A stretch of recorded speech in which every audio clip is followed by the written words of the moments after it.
Listo. Gracias, muy buenos días tengan todas y todos ustedes. Es un gusto nuevamente acompañarlos esta mañana ya de viernes. Esperemos que sea una muy buena jornada para todos y un mejor fin de semana. Agradezco nuevamente a todo el equipo de la Escuela Judicial Electoral que gentilmente está siempre al pendiente de esta transmisión y permite justamente que tengamos este intercambio de ideas. Igualmente un cariñoso saludo a la maestra, a la doctora Gabriela Rubalcaba, directora de la Escuela Judicial Electoral, por esta invitación. Muchísimas gracias.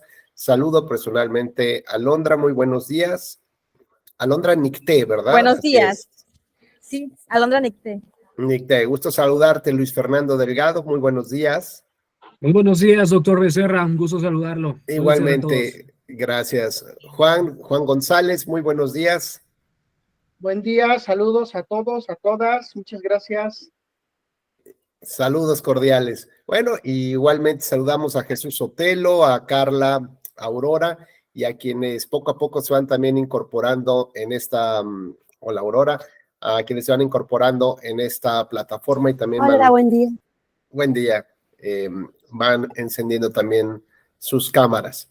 Bueno, pues ayer hicimos un primer acercamiento acerca, digamos, un poco del análisis del contexto sobre el que trabajamos en el tema de la democracia representativa como un derecho humano reconocido también por la Corte Interamericana de Derechos Humanos. Así que, digamos, todos los enfoques que vamos a platicar aquí, de alguna u otra manera, están vinculados justamente hacia ese puerto de arribo, hacia la democracia representativa. Un segundo punto que tratamos el día de ayer fue el Protocolo de Santiago. ¿Y por qué lleva o tiene esta relevancia?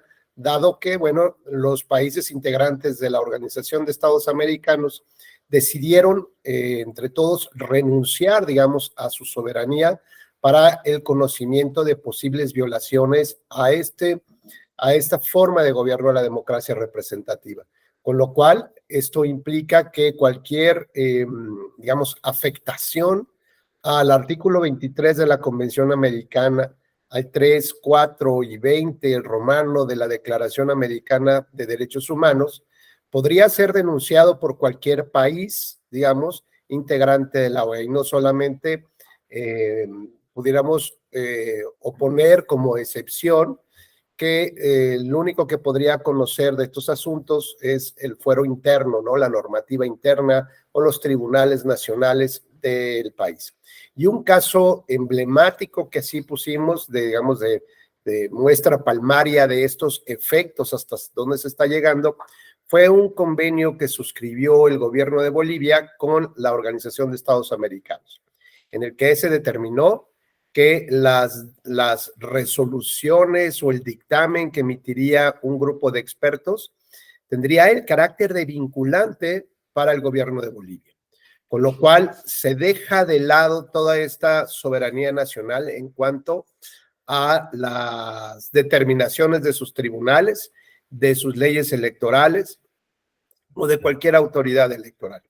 El dictamen de este grupo de expertos consideró que se había violado de la cadena de custodia de la información que salía de las casillas y llegaba hasta las pantallas, digamos, o hasta el programa de resultados preliminares y del programa de resultados oficiales. ¿Cómo se descubrió esta situación?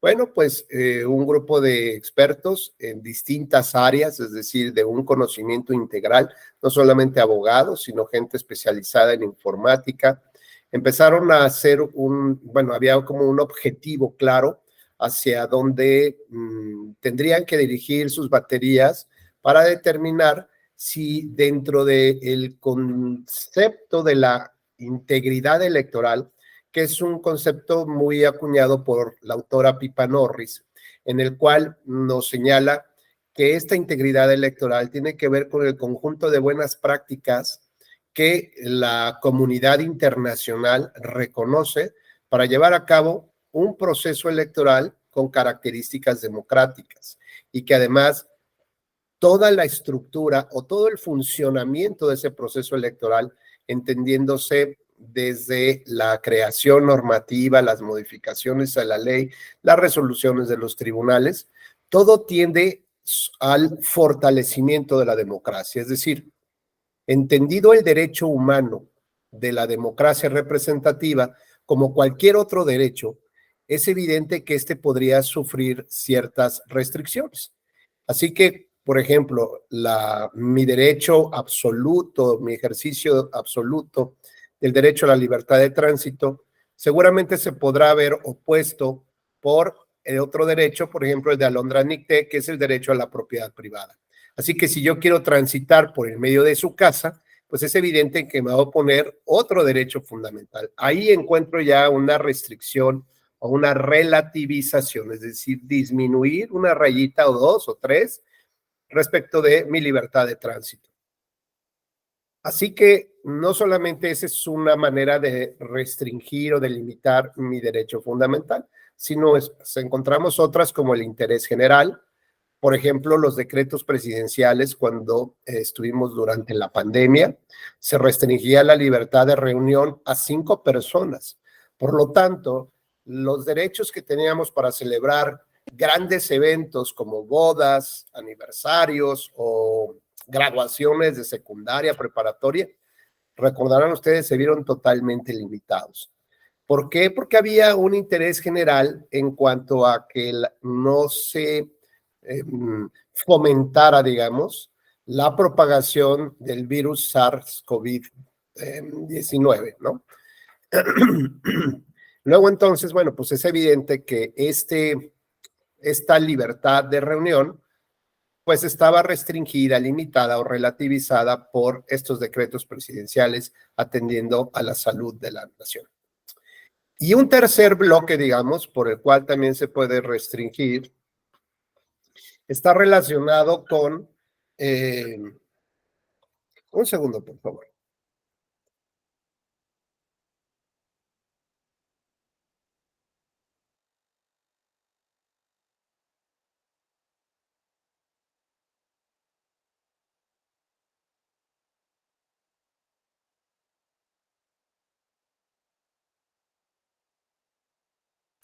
Ya, disculpa. Vamos a bajarle el ruido al teléfono. Listo. Entonces decía que un tercer bloque tiene que ver de justificación para relativizar el ejercicio de un derecho fundamental. Se encuentran ciertas acciones del Estado y estas acciones están identificadas con un fin legítimo del Estado. Por ejemplo, podría ser que hubiera alguna reforma, por ejemplo, en materia de el servicio militar y se estableciera ahora como obligación que las mujeres a partir de los 17 años y hasta los 54 años tendrían que llevar a cabo un servicio militar obligatorio de 2 años, pero además encuarteladas, ¿no? Y bueno, pues todo el mundo se sorprenderá tal vez por la medida. Sin embargo, esta atendería a un fin constitucionalmente legítimo. Y bueno, pues el Estado podría argumentar un conjunto de buenas razones diciendo que sí. ¿Por qué? Porque hay un espíritu expansionista nuevamente y ahora hay tal vez el interés de que los rusos o que los norteamericanos o que los musulmanes quieran conquistar nuestro territorio, por ejemplo. Y luego entiende además que que no hay mejor defensora de la nación y de la comunidad que cuando se encuentra una mujer enojada, ¿no? Entonces se entiende perfectamente que las mujeres podrían ser nuestra arma secreta justamente para defender nuestro territorio. Sin embargo, Margarita está alegándole al Estado a través de un par de amparos, pues que ella tiene la necesidad de salir del país, o Alondra quiere terminar su maestría aquí en la escuela judicial, o Aurora, no sé, tiene algún compromiso ahí que quiera llevar a cabo. Y el Estado lo que le señala es que existe una acción, digamos, esta es una acción, que está legitimada en la Constitución, derivada de la defensa del Estado, la seguridad del Estado. Y entonces lo que como operadores jurídicos, pues tenemos que realizar o como sociedad, lo que tenemos que realizar son dos análisis. Uno se denomina examen de razonabilidad y el otro test de proporcionalidad. Entonces, la razonabilidad implica buenas razones en derecho, no arbitrarias, ¿no? Y aunque nos pueda decir el Estado que hay un grupo musical coreano que se llama BTS, no sé si lo habrán escuchado, pero bueno, es muy famoso. Millones de euros, de yenes, de dólares, Alondra, imagínate, así es como la sensación mundial. Bueno, resulta que tuvieron que dejar pasar 2 años, o están dejando pasar 2 años, porque las normas de su país, de Corea, establecen que tienen que hacer la milicia, ¿no? El servicio militar obligatorio durante 2 años. A pesar de que hay una serie de conciertos, de compromisos, ¿no? De que podrían tal vez encontrar una justificante. Sin embargo, bueno, si tomamos en consideración las características de estas personas, su profesión, los recursos que integran al país o el fenómeno social y musical que es en el mundo, pues no le importa al Estado. Tienes que hacer el servicio militar durante 2 años. Así que cuando nosotros, Margarita, le ponemos al Estado, ¿no?, el interés de hacer una maestría, nos va a decir, mira, BTS, ¿y tú? O sea, ¿sí? ¿Ubicas el tema? Si a BTS le obligamos, ¿por qué a ti no te obligaríamos? Digamos, en esta broma. Por lo tanto, decíamos que este tipo de acciones del Estado tienen que estar sujetas a 2 controles, la razonabilidad y, por otro lado, la proporcionalidad. Y el primero, decíamos, es un conjunto de buenas razones fundadas en derecho, en la Constitución o en la Convención Americana, para poder determinar por qué ciertas reglas, o bueno, entendemos que ciertas reglas pueden restringir o relativizar el ejercicio de los derechos humanos. Y entonces hay que ver, primero que nada, si no son reglas arbitrarias, y en segundo lugar, si estas reglas, estas normas o estas decisiones de Estado de verdad atienden a buenas razones que justifiquen la medida. Y por otro lado, vamos a hacer este análisis del test de proporcionalidad para determinar primero que nada si realmente es un fin legítimo, ¿no?, previsto en la Constitución. En segundo lugar, determinaremos si las acciones que está tomando el gobierno realmente atienden a 3 elementos, que son adecuadas, necesarias y estrictamente proporcionales. ¿Y eso qué implica? Bueno, pues que adecuado sea que la medida se oriente realmente a lograr la finalidad que se persigue. Si yo quiero batir, por ejemplo, el crimen de la violación, pues a lo mejor la medida del Estado es la castración química de los violadores. Mi pregunta es, ¿atiende a un fin legítimo? Claro, porque pues yo quiero proteger a mi sociedad y bajar esos índices delictivos. En segundo lugar, yo preguntaría, ¿la medida es adecuada? Es decir, ¿se alinea al objetivo que busco? Me parece que sí, o sea, tal vez sí, digo, está medio estricta, pero creo que va en función de esa medida. Después veo si es necesaria, es decir, que del conjunto de otras acciones que están sobre la mesa, el Estado decide sobre unas y elimina otras.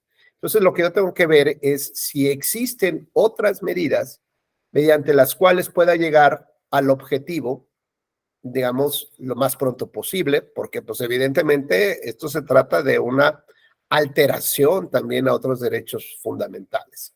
Y entonces si la medida es directa, ¿no?, si realmente busca abatir ese objetivo, ¿no?, entonces puedo tal vez entender que existan otras medidas que sean menos dolorosas, por ejemplo, para abatir ese delito. Y el tercero es la proporcionalidad en estricto sentido. Y esto no es otra cosa más que un balance de razones entre los positivos y los negativos.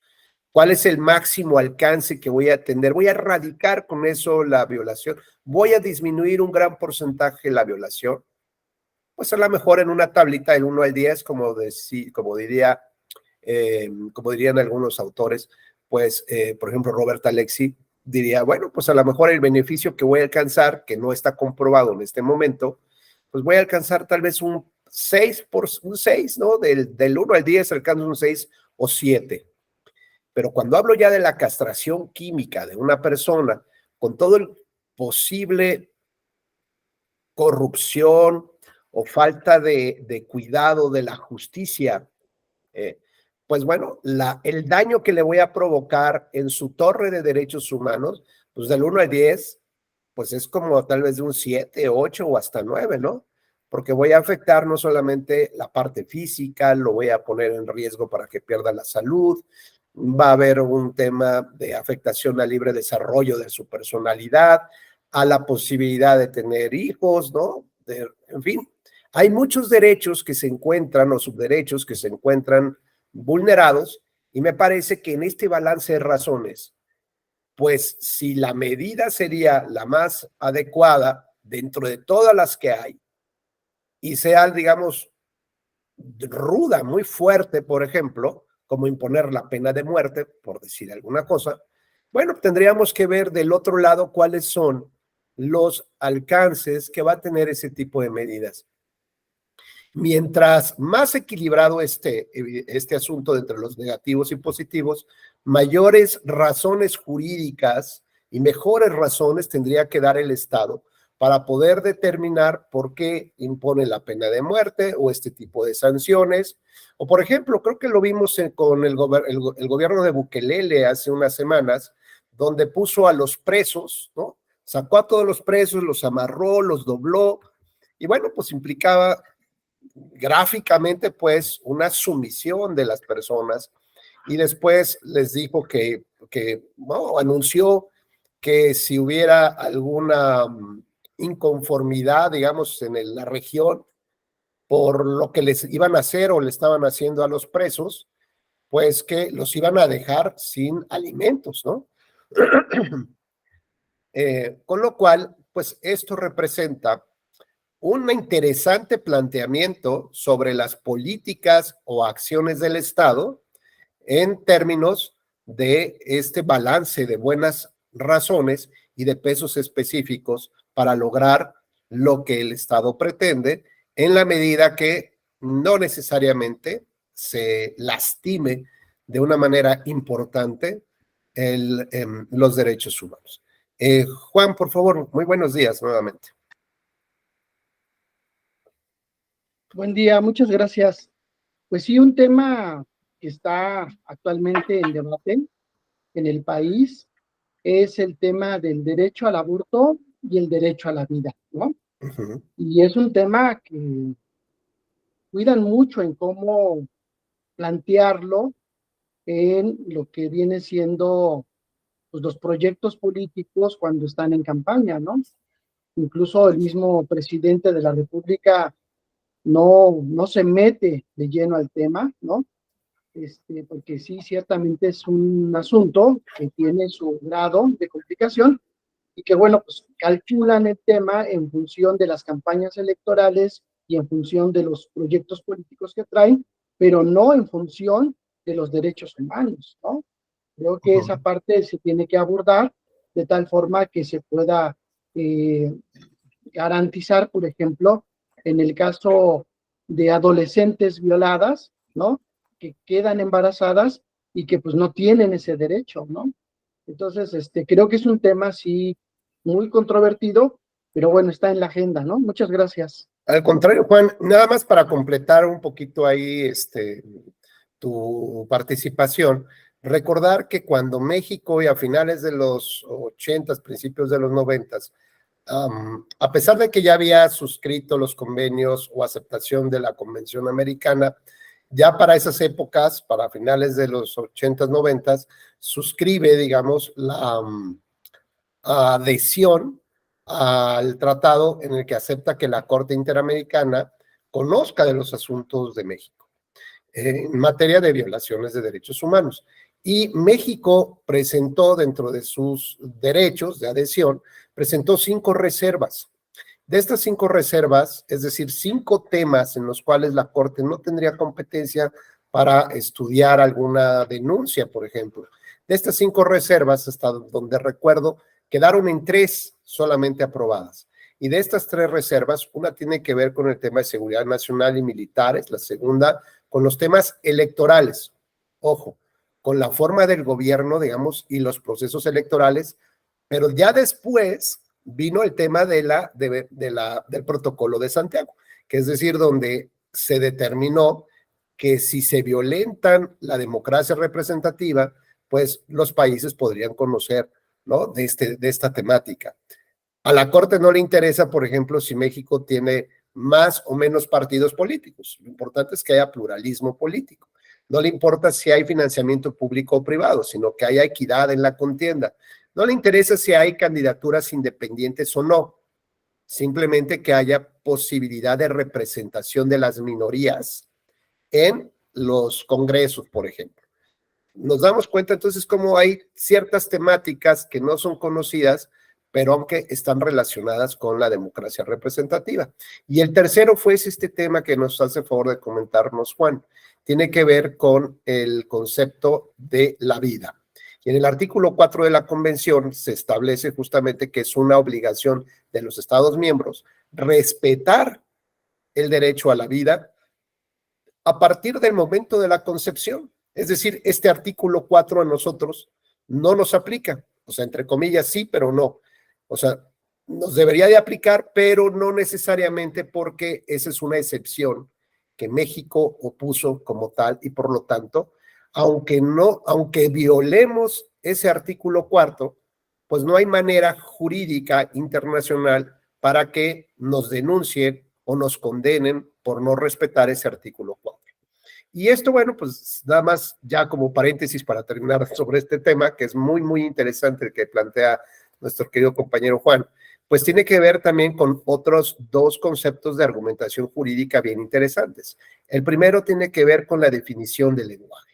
En muchas ocasiones las normas, por su construcción lingüística, nos provocan también ciertas confusiones por la ambigüedad o por la mal redacción o por el entendimiento simplemente que tenemos, ¿no?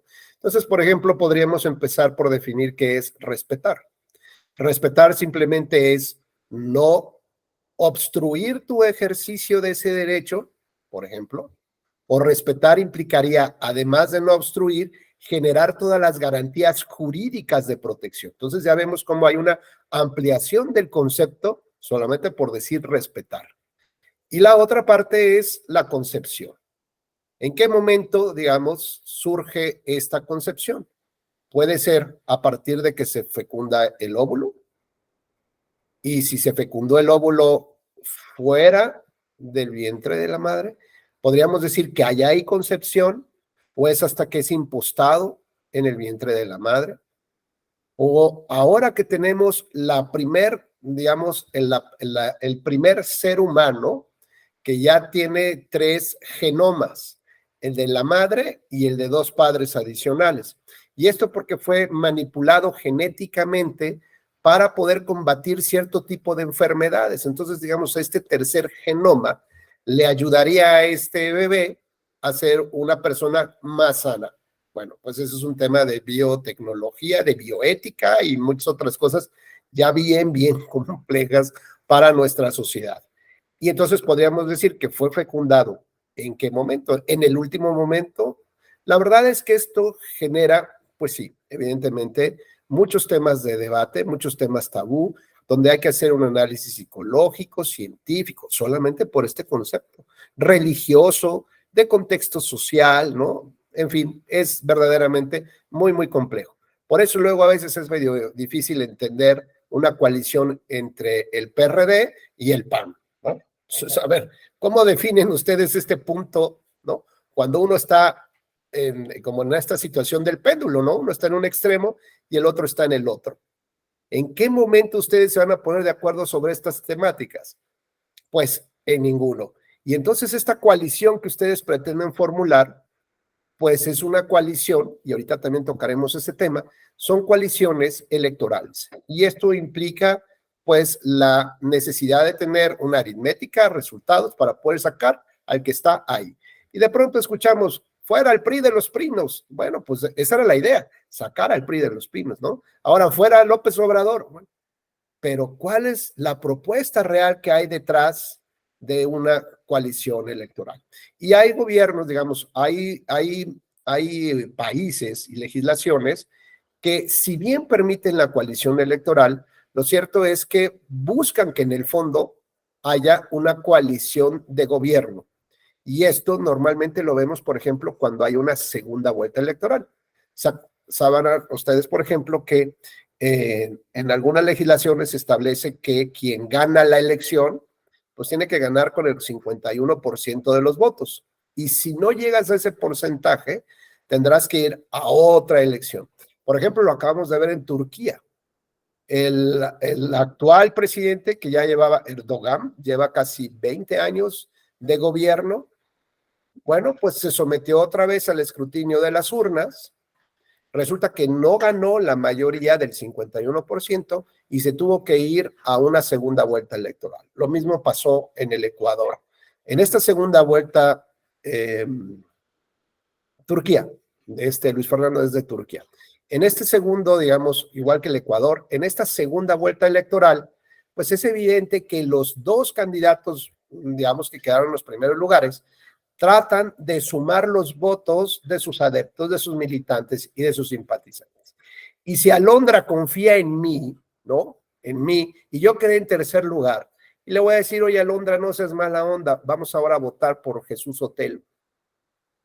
Y soy Rubén, no manches, o sea, Jesús representa otra cosa que nosotros venimos trabajando, ¿no? En el tema de las mujeres, mira, él es perdón, José, no. Él tiene una forma de ver distinta de la vida y nosotros, pues, ¿no? ¿Cómo me pides que ahora vote por él? Y entonces yo me pongo de acuerdo con Jesús y le digo, a ver, Jesús, mira, mi gente está muy enojada, pero yo prefiero más juntarme contigo que a lo mejor con Fernando Hernández. ¿Por qué? Pues no sé, porque somos cuates, porque te conozco, y a lo mejor puedo conseguir más beneficios para mi grupo. Y entonces a Jesús le pido la Secretaría de Equidad o de Paridad de la Mujer, y yo ya le voy a decir, ¿y sabes qué? La va a dirigir a Alondra. Y además queremos tales y cuales leyes en defensa de ciertos grupos, y entonces empiezo a negociar con él o empiezo a negociar con Fernando. De tal manera que donde vea yo que tenemos más posibilidades de desarrollar nuestras ideologías o nuestros fines e intereses, pues resulta que ahí es donde le pediría yo al voto a mi electorado, ¿no? Bueno, pues entonces ahora sí es como más entendible este tipo de uniones y no solamente aquellas que son estrictamente electorales. Si bien es cierto que esta unión de gobierno creo que pudiera, en principio, fortalecer la democracia, como nos pide la Corte Interamericana, fortalecer la democracia, resulta, por ejemplo, que estas elecciones electorales, claro que se permiten, pero lo importante no nada más es, pues es esto, ¿no? Que haya nada más numeralia y tener partidos políticos que solamente se están uniendo con el que ven posibilidades de triunfo. ¿Para qué? Pues para sobrevivir, porque en realidad no buscan ser gobierno, en realidad no buscan sino más que mantener un status quo que le da, digamos, que les da, sobre todo principalmente, el financiamiento público y la negociación de candidaturas con los otros, digamos, partidos principales. Esto beneficia a la democracia, digamos, ¿es permitido por la democracia? Sí, pero creemos que en nuestra experiencia mexicana esto fortalece nuestra democracia. Parecería que no. ¿Y dónde, digamos, estaría la limitación? Pues la tenemos en nuestra ley cuando nos dice que una vez que se emiten los convenios de coalición entre los partidos políticos, surtirán sus efectos hasta el día de la elección, ¿no? Prácticamente. O sea, es decir, terminada la elección, se acabó eso.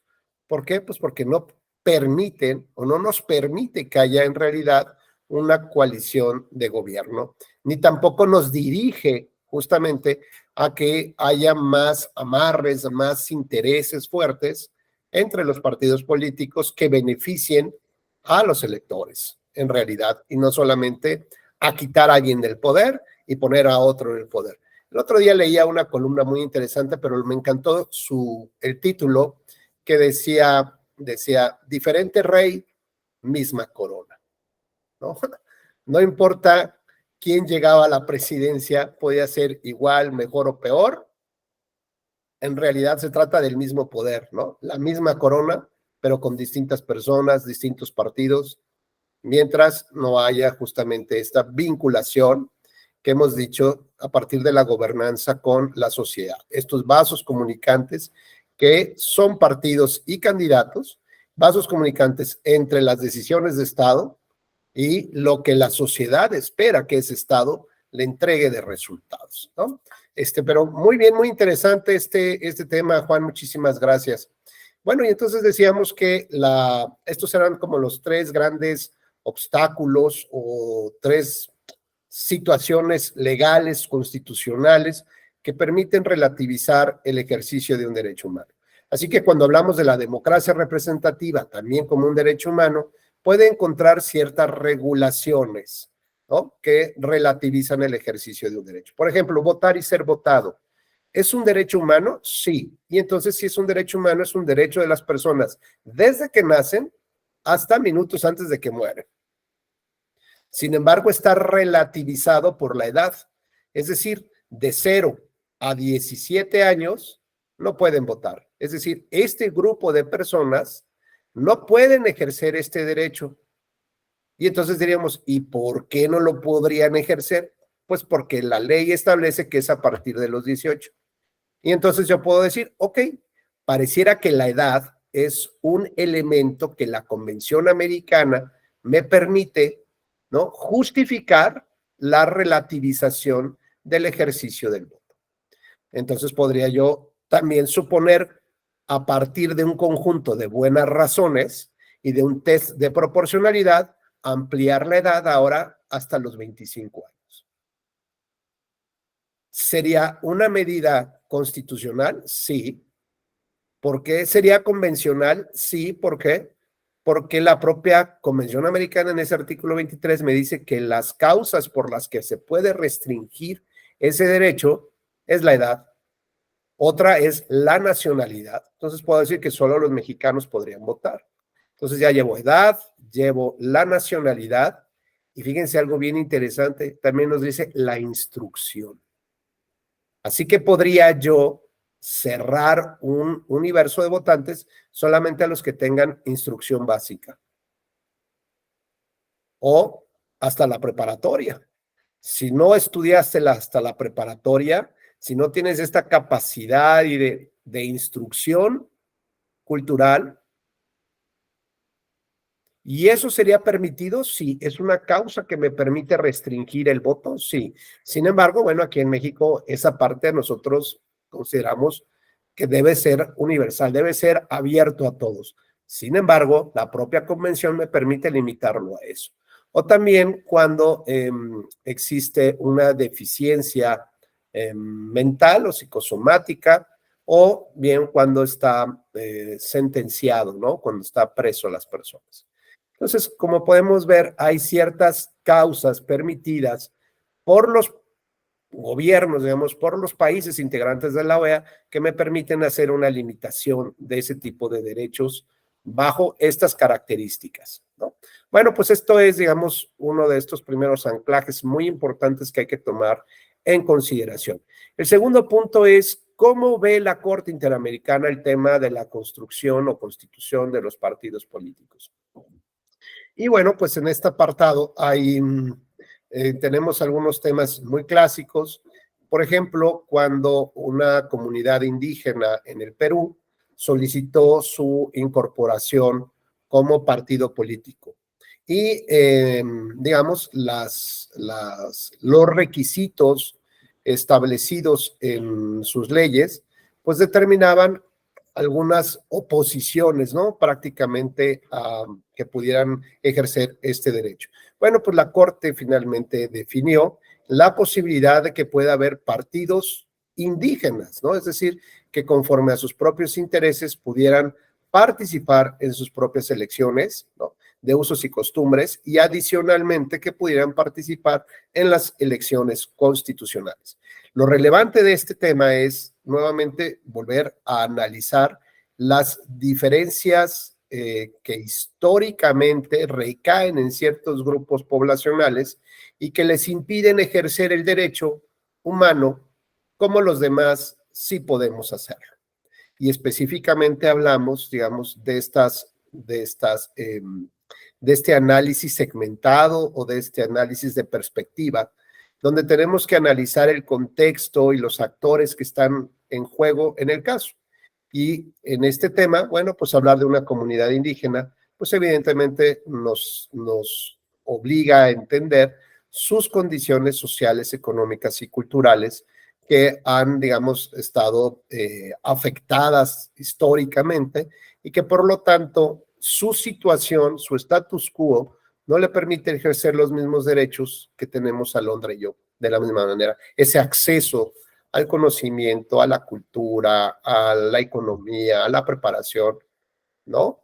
Pues es evidente que no lo tienen y el Estado está comprometido, justamente, los jueces y magistrados, tribunales y cualquier autoridad está comprometida a ver cuál es ese conjunto de subderechos que se encuentran relacionados con digamos, con el caso. Lo voy a poner en otras palabras, ojalá me pueda dar yo a entender. Si hablamos, por ejemplo, de una detención de una policía hacia una mujer que ofrece sexoservicio, por ejemplo, probablemente si utilizamos un tipo de visión para resolver el caso que se llama la subsunción, lo único que podríamos determinar es si la detención fue legal o no fue legal, ¿no? Y entonces, a partir de ello, pues, digamos, se justificaría la medida de la autoridad, del policía, o no. Pero hasta ahí llegamos al punto. En cambio, si tenemos una visión de ponderación de derechos humanos, de análisis de perspectiva, ¿no? A la que estamos obligados en términos del artículo primero constitucional y de la Convención Americana, y además cuando hablamos de la incorporación real y efectiva de esos grupos en situación de vulnerabilidad, podríamos preguntarnos si esa persona va a tener el mismo trato de detención, su detención, que otra mujer que no se dedique a esa profesión o a ese tema. Pues evidentemente no, porque seguramente será videograbada, insultada, ¿no? Maltratada, en fin, sufrirá además ciertos abusos que de manera obvia o natural pensamos que podría tener y no pensamos que otra mujer también lo pudiera tener o otro varón lo pudiera tener o otra persona que tenga otra actividad. Bueno, pues ese sería, digamos, como el primer tema de cómo este análisis de perspectiva me permite entonces entender de una mejor manera cuál es ese contenido de derechos humanos y las obligaciones que particularmente el Estado debería de implementar para que esa persona no sufra de eso, sino que, digamos, se considere en el nivel general, ¿no? De lo que todos sufrimos y no particularmente en un sufrimiento adicional.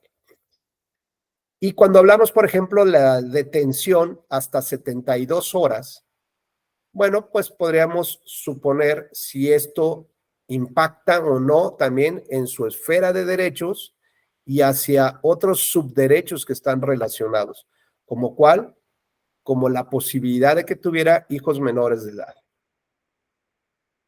Y 72 horas donde la madre estuviera detenida, eso no le pega, no afecta a esos menores de edad.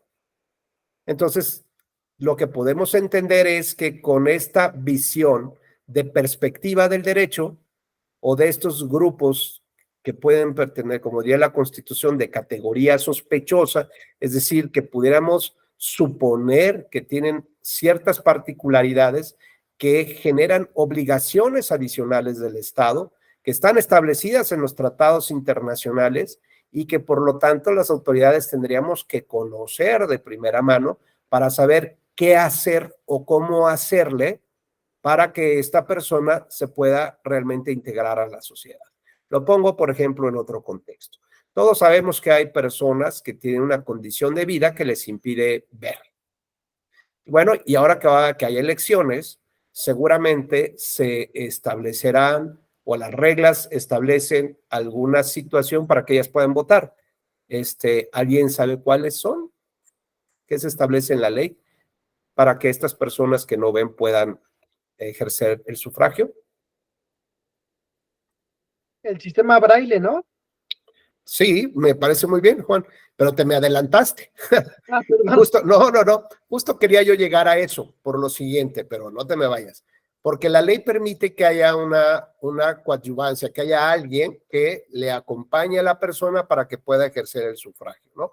Bueno, la verdad es que si hasta ahí nos hubiéramos quedado, pues aunque puedes ejercer tu derecho a votar, pero lo tienes que hacer con la ayuda de alguien. ¿Nosotros lo hacemos con la ayuda de alguien?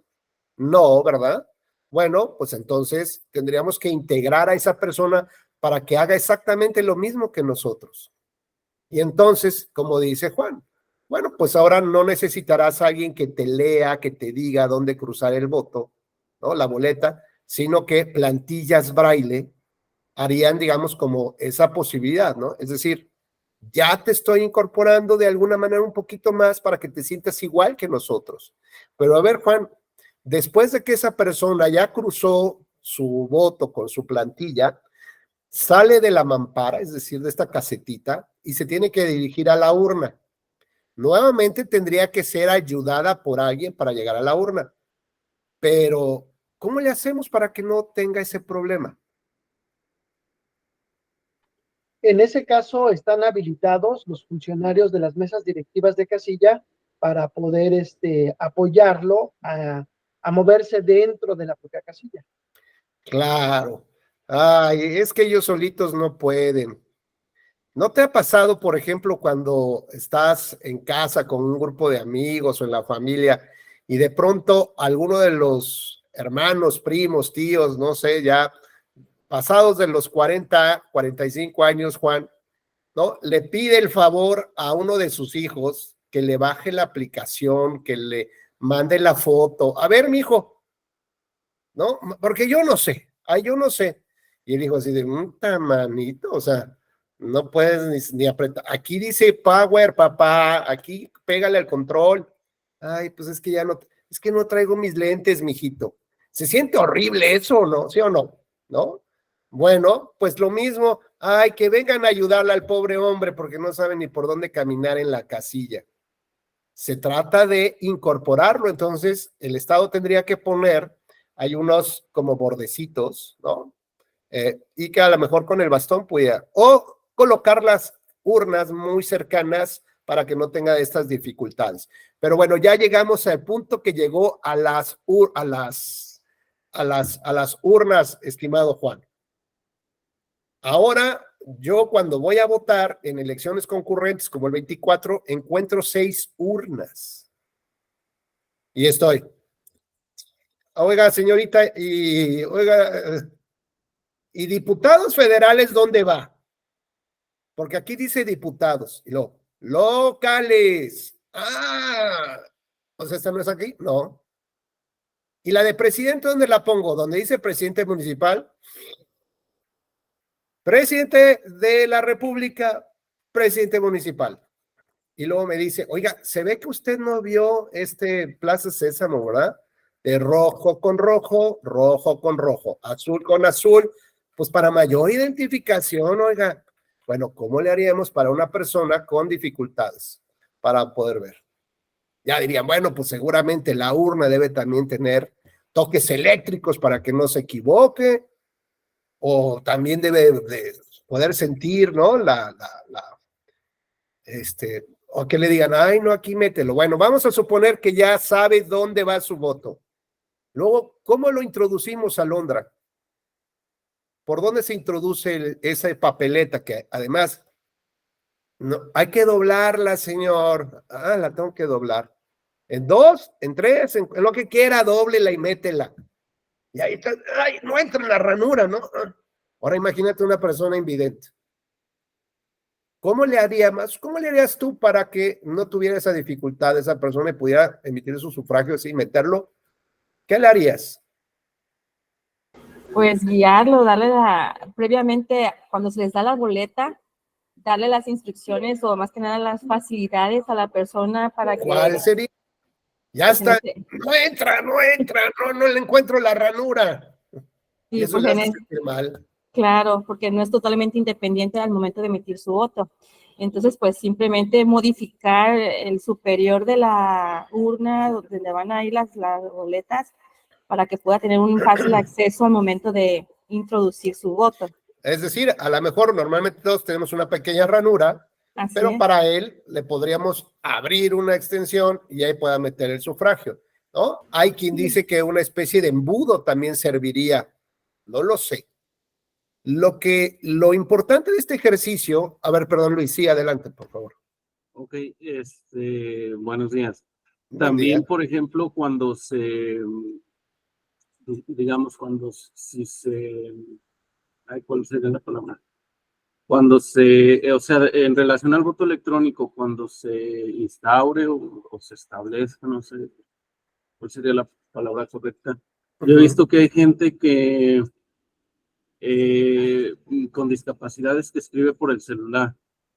No sé qué tipo de aplicaciones use o la verdad, pero inclusive yo me los he encontrado hasta en chats en línea y me dicen, no, pues yo tengo tal discapacidad y están escribiendo y no, o sea, realmente por medio de alguna aplicación. Entonces, a lo mejor cuando se instaura el voto en línea, probablemente si se va a poder votar por el celular, puede haber una aplicación que les ayude a esas personas que tienen alguna discapacidad.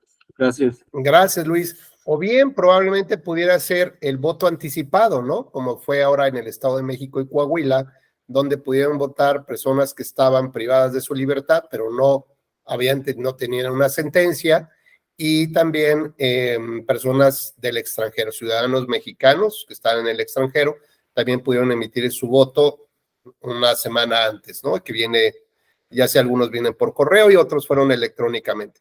Lo que implicaría lo que dice Luis es que por ejemplo, si es una urna electrónica, no un voto electrónico desde tu casa, sino una urna electrónica, debería de tener las características todas necesarias para ampliar la imagen, por ejemplo, para los que son débiles visuales, o tuviera texto, o pudiera transferir la voz en texto. Seguramente todo esto lo tendría que pensar, pero independientemente de cuáles son los resultados más óptimos para que las personas puedan ser incluidas real y efectivamente a la sociedad, lo importante es el ejercicio que estamos haciendo, sentarnos a pensar en ellos, ser creativos de tal manera que podamos realmente incorporarlos. Entonces, esa es la parte de los que quería llevar. El Estado tiene la obligación de estar pensando cómo le hace para que esas personas puedan ingresar, ¿no? Igual que nosotros, a un adecuado ejercicio de derechos. Lo mismo pasaría con la democracia representativa. Las autoridades deberían estar sentadas pensando no solamente cómo desarrollar un proceso electoral, sino cómo lograr fortalecer con las leyes la democracia representativa. No solamente implica si estas normas electorales son acordes con nuestra Constitución, no. Hay que ver que además tiendan a fortalecer la democracia representativa de tal manera que cualquier viento, cualquier circunstancia de un mal gobernante, por ejemplo, de la pretendida insurrección de los militares, cualquier situación que llegue a pasar, nuestra democracia sea tan fuerte que pueda soportar eso. Y entonces implicaría que la democracia también trata de la confianza ciudadana en las autoridades independientes, profesionales, y también iría sobre todo en esta parte de la libertad de expresión. Hay una gran libertad de expresión en México, por ejemplo, para comunicar cosas, pero también tenemos que hay su contrario, digamos, su contrapartida, pues es la censura previa, ¿no? Entonces, yo no puedo censurar a una persona por lo que quiere decir o lo que va a decir, salvo que alguien sabe de alguna causa por la cual se pueda limitar la libertad de expresión.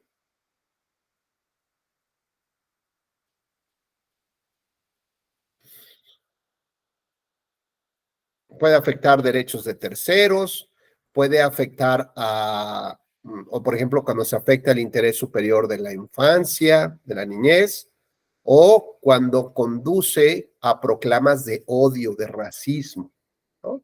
Bueno, entonces, por ejemplo, podemos pensar que digamos, esa libertad de expresión se puede ver restringida no solamente por las leyes, sino también, digamos, hay un conjunto de razones, de buenas razones en derecho de razonabilidad, por la cual los discursos de odio deben ser limitados. O bien los discursos que afectan la democracia representativa, como cuál, por ejemplo, el que emitió Donald Trump siendo presidente y candidato de Estados Unidos, cuando habló del fraude en sus elecciones y la posibilidad de que se tomara, o de esta famosa figura del asalto al Capitolio. Fue censurado por las redes sociales, por los medios de comunicación, y le interrumpieron su mensaje porque había, digamos, una protección constitucional que dice, puedes censurarlo siempre y cuando esté afectando nuestros principios o valores democráticos. Así que las proclamas del fraude y de toma de instituciones podrían ser también, digamos, en este contexto de la Convención Americana, podrían ser también limitadas a partir de la permisividad de la censura previa, por ejemplo, ¿no? Bueno, pues estos temas, ahora digamos, lo que yo quería nada más señalarles es cómo se encuentran en el contexto, en el análisis del contexto, cómo tendríamos que empezar a ver ahora la comparación, digamos, de los constitución de los partidos políticos, de sus facultades de su actuación, de cómo logran llevar a cabo convenios de coalición, de cómo se incorporan a un Congreso a partir de la representación proporcional, etcétera, etcétera, ¿no? Todo evidentemente tendrá que ser desde un enfoque que debería de beneficiar justamente la democracia representativa, de fortalecerla. Adelante, Juan. Claro que sí, muchas gracias. Bueno, pues ahora vamos a hacer una pequeña presentación.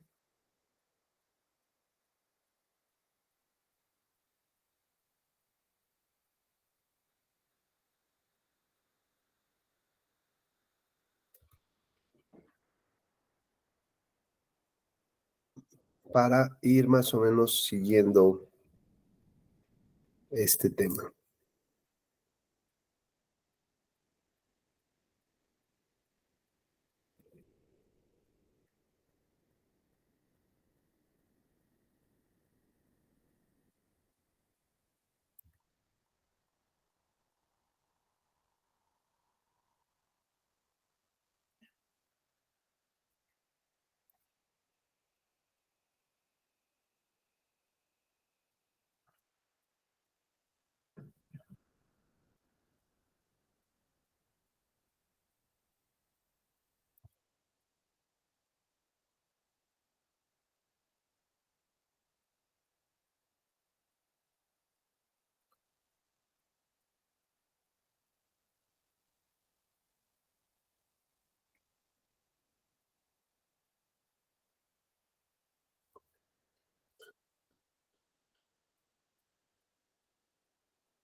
Bueno, así lo presentamos y creo que se alcanza a ver bien, ¿no? Muy bien, bueno, pues la pregunta es ¿por qué comparar, no? ¿Cuál es nuestro título? Bueno, pues la comparación tiene como objetivo encontrar similitudes y diferencias, como nos diría el autor Sartori, ¿no? Y bueno, pues esto a partir de un método comparativo podemos más o menos entender un poco este análisis del contexto. O sea, ¿qué significa esto? Que no puedo hacer un análisis particular del caso mexicano, por ejemplo, solamente viendo cómo funciona el financiamiento público. Es decir, frente a una propuesta de reducción del financiamiento público, yo no puedo decir, está bien que le quiten dinero a los partidos, ¿no? Si no veo cómo impacta justamente otros elementos y factores relacionados con la democracia. ¿Se acuerdan qué es lo que platicábamos ayer? ¿De dónde o en qué está, cómo se liga o a qué se liga la manera como se financia la política en México? ¿Cuál es su impacto? ¿En dónde se impacta? ¿Qué pasa si le quito el financiamiento público a los partidos? ¿Se acuerdan en qué dijimos? ¿Qué es lo primero que va a impactar? No solamente, evidentemente, las elecciones y si puedes ganar o perder, ¿no? La equidad en la contienda. En el modelo institucional de la democracia, ¿a qué impacta? Pues impacta al sistema plural de partidos políticos, porque mientras menos partidos tengan acceso al financiamiento, ¿no?, a la lana necesaria para mantenerse, pues evidentemente muchos nos vamos a despedir, ¿no? Como en el Big Brother, llevarán sus maletas y gritarán la de qué difícil se me hace. Pues sí, compadre, adiós. Y entonces, en lugar de tener un sistema plural de partidos políticos, nos quedaremos con un bipartidismo o un tripartidismo. Y entonces esto ya empieza a mover toda la escenografía de lo que representa nuestro esquema de democracia representativa. Así que por eso es importante comparar, porque no puedo hacer solamente análisis segmentado sin saber que todo está interrelacionado, intercomunicado. Si yo quisiera, por ejemplo, manejar mejoras de nuestra democracia mexicana, bueno, tendría que hacer un análisis muy cuidadoso en, por ejemplo, pensar cómo lograr que vayamos transitando al fortalecimiento del sistema de partidos políticos, que es lo que establece nuestra Constitución. ¿Esto qué implica, Alondra? Bueno, pues implicará justamente ver que es como si tú tuvieras, no sé, una persona que depende de ti y cada vez que te estira la mano, le das un dinero. Esto fortalece su madurez, su responsabilidad, pues a no ser que haya una serie de acciones alrededor muy importantes, ¿no? Pero así solito parecería que es una medida que no contribuye justamente. Darle más dinero a los partidos políticos contribuirá a mejorar la democracia, a fortalecer el sistema virtuoso de partidos políticos que nos merecemos. Pues pareciera que no. Entonces, el estratega del diseño institucional tendría que llevar a tratar de entender cómo sí se mejoraría. Entonces, podríamos pensar en que sí es mucho dinero, pero podríamos también suponer que paulatinamente podría reducirse ese dinero. Y cómo, bueno, pues de tal manera que a lo mejor lleguemos al punto en donde lo más importante sea que las campañas sí estén financiadas con dinero público, pero no, digamos, las actividades ordinarias de los partidos políticos. Y nos van a decir, es que es muy necesario para la democracia. Entiendo. O sea, entiendo que los partidos surgen dentro del concepto de la democracia, pero los partidos no son la democracia. O sea, sí son necesarios, pero ellos no son la democracia. Así que podríamos ver cuál es su papel real y entonces rediseñarlo justamente para ese fortalecimiento. Sí, Luis, por favor. ¿Sí me pueden escuchar bien? Muy bien, adelante. También una de las repercusiones que podría traer la reducción a los presupuestos públicos a los partidos es que si entra el financiamiento privado, podría ser de los narcos, ahí sí tendrían que meter las narices. También otras repercusiones serían posibles sobornos de poderosos, de empresarios, digamos, Emilio Azcárraga o el dueño de Grupo México, Germán Larrea, que pueden apoyar a tal candidato y lo puede hacer fortalecer su poder para cuando entre en funciones a su gobierno. O sea, en resumidas cuentas, sí, si el financiamiento público se puede reducir a un tanto por ciento y si prevalece más el privado, puede favorecer al que está en el poder de parte de los empresarios poderosos. Luis, una pregunta, ¿eso no sucede ahora? No puede, no digo que no puede suceder, pero si en dado caso de que pueda suceder, Eso sí me constaría. O sea, la pregunta que yo te hago es, o sea, en el escenario hipotético, ¿eso no podría presentarse ahora con estas? O sea, no podríamos tener grupos empresariales que estén apoyando económicamente a los partidos políticos, a sus candidaturas. Tan solo en el Estado de México se habla que fuera del presupuesto hay 3,000 millones de pesos, ¿no? De todos lados, llegando de todos lados para apoyar a propios y extraños.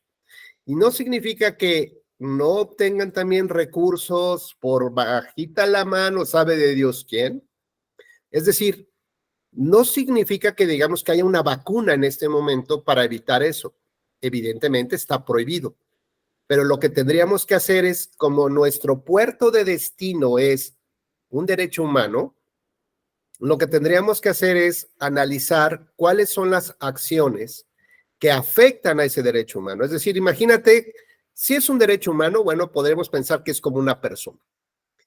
Y si la democracia representativa fuera una persona, Aurora, ¿en quién lo personificarías? ¿En qué actor? Tu top 10 de crushes, como dicen los chavos ahora. ¿En quién lo ubicas a una democracia representativa? Bueno, puede ser cualquiera, puede ser, no sé, el nombre de un jugador de fútbol, no sé, un actor. No sé por qué siempre luego me dicen Tom Cruise, no sé por qué, tiene mucha fama. ¿A quién le pondrías? ¿Qué nombre le ponemos, Aurora?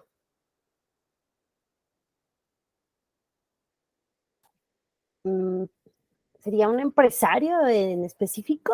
Dice, No, o cualquier actor. una persona que tú consideres, puede ser mi abuelito, puede ser no sé, mi profesor, puede ser quien tú quieras, un actor, nada más para personificar la dinámica. Pues sí, un actor, no sé, George Clooney. Árale, me parece bien. George Clooney. Imaginemos que George Clooney es la democracia representativa y justamente viene a dar una plática con nosotros, pero antes de entrar a la escuela judicial, en el Paso Cebra lo atropellan. Y bueno, pues está todo ensangrentado, un brazo lo tiene chueco, ¿no? Y Luis, tú ves ahí, ¿qué haces con este amigo que está todo atropellado? Y ves que el otro cuate que lo atropelló ya se está yendo. Tienes dos opciones, lo llevas al hospital o te vas corriendo a tratar de perseguir al delincuente. Bueno, al que lo atropelló, pues. No, pues primero al hospital. Al porque, hospital. sí, Muy porque bien. si lo dejas morir mientras persigues al que lo atropelló, pues ya sería demasiado tarde. Demasiado tarde. Bueno, y cuando llegas al hospital, ¿qué es lo que pides? ¡Hey! Tengo un sujeto caucásico varón de 40 años, ¿no? Que sufrió no sé qué golpes contusos y no sé, ¿no? Así muy técnico, Luis Fernando. Pero ¿qué es lo que pides en tu sentido común? ¿Qué es lo primero que tienen que hacerle, según tú? Pues según valorar sus funciones de los órganos, si están bien, huesos rotos, si tienen Exacto. contusiones. Hacer una valoración del daño, ¿no?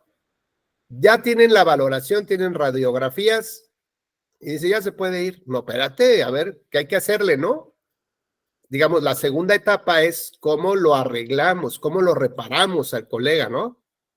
Imagínate ahora la tercera medida que ya lo tenemos listo, gracias a Dios, está medio estable, nos lo llevamos con unos yesos, volvemos a salir del hospital y ahí viene otra vez el mismo baboso a atropellarlo. Pues necesitamos garantías de no repetición, ¿de acuerdo? Entonces, fíjate, Luis, que cuando tienes en mente que lo que está en juego detrás de cada proceso electoral es la democracia representativa, que es un derecho humano, tenemos que hacer estas tres evaluaciones. La primera, la posibilidad de daños y cómo se encontró la democracia. Segundo, cómo reparamos integralmente el daño que le provocamos a la democracia. Y tercero, cómo garantizamos que no haya otra vez este tipo de conductas que tarde o temprano van a matar a la democracia, tarde que temprano. Así que cuando pensamos, como tú bien señalas, en el dinero, digamos, no reportado, primero, dinero, puede ser dinero lícito, de fuente lícita, pero no reportado al INE, bueno, ¿eso daña la democracia? Claro, porque ahorita fue poquito, pero mañana va a ser muchito y después va a ser un financiamiento paralelo como Amigos de Fox, o el Pemex Gate, o los fideicomisos de Morena, o las tarjetas del Verde.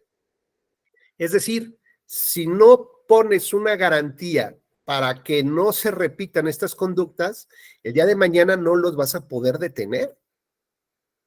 Si al principio un precandidato hacía pre-campaña, no pasa nada, ¿no? O sea, es un golpecito a la democracia, no pasa nada. Vamos a poner una multa. Y decía, ¿cuánto me puso de multa? 5,000 pesos. No manches, güey. Que me mande 3 de esos a mi domicilio. Y ahora vamos con todo, con todas las bardas y con todos los espectaculares. ¿De cuánto va a ser la multa? No, 100,000 pesos. Hombre, 100,000 pesos no pasa nada. ¿Cuánto nos va a dar de financiamiento de Luis Octavio, de Alondra, de Luis Fernando y de Aurora? No, pues te van a dar 3 millones de pesos, que son 100,000. Ahora inunda todo el estado, güey. Oye, pero nada más vas para un municipio. No importa, estoy pensando en mi próxima campaña ya para ser gobernador. ¿Y cuánto me pusieron de multa? No, pues que 2 millones. Hombre, que el partido los pague, ¿yo qué? ¿No? Y la próxima campaña van a inundar todo el país de espectaculares, de puestos, libros, revistas, entrevistas, ¿no? Si no se pensó en el daño que estaba provocando eso a la democracia, y suponer que si no lo parabas el asunto, iba a haber mayores problemas que después van a ser incontrolables. Y resulta que ya no era un golpecito a la democracia, ¿no? Ya la agarraron como saco de box y todo el tiempo, todos los que pasan por ahí la golpean. Tarde o temprano, la democracia se va a morir. Entonces, el experto en las elecciones, el experto tribunal o las autoridades tendrían que hacer una evaluación de daños, después analizar cómo se repararía integralmente la democracia, no para sacarla en muletas, sino además fortalecida, mejor que como entró. Precisamente para que cuando llegue un golpecito, pues no le pasa nada. La vida y muerte ¿de qué es? La vida y muerte de